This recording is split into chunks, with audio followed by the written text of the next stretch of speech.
So as most of you know, the iPhone XR is one of those iPhones that has been out for a little bit of time now. This year, it'll actually be approaching 7 years old, which that in and of itself is actually a pretty crazy thing to kind of think about. Now, with an iPhone XR, you have to remember that within one of these types of devices, this is basically an iPhone that, with all being, all things said and done, this necessarily would not be the first iPhone I'd recommend buying, but it would be one of those iPhones I would recommend people keeping right now if you're still planning on going through and using one of these types of iPhones. If you're in the market and you're actually still using an iPhone like this, I think it could actually make a lot of sense for you to go ahead and actually still basically, keep your iPhone XR. The main reason for this, right, when I'm looking at this iPhone, the main reason why I think you might still be okay if you go and buy an iPhone XR is because this thing is still supported with software. This is always one of the most important things to keep in mind here when you're going to go through and buy or keep any of your iPhones. As long as it's still somewhat supported with software, you will probably be okay for the most part and you probably won't run into too many problems.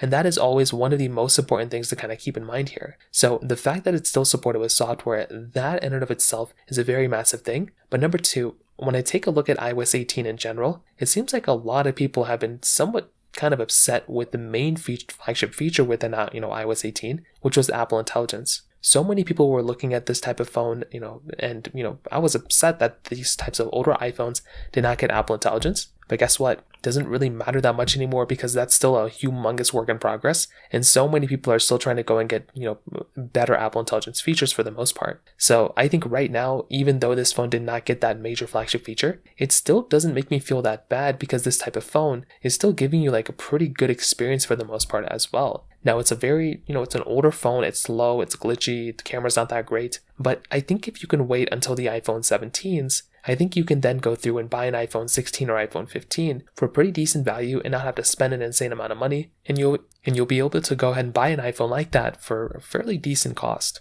So I'd love to hear your thoughts about this. Let me know in the comment section below. Hit the like button, that would mean so much, but definitely hit that subscribe button. More importantly than everything else, I love every single one of you guys. Hopefully I'll catch you guys in the next video. Peace out, Solon.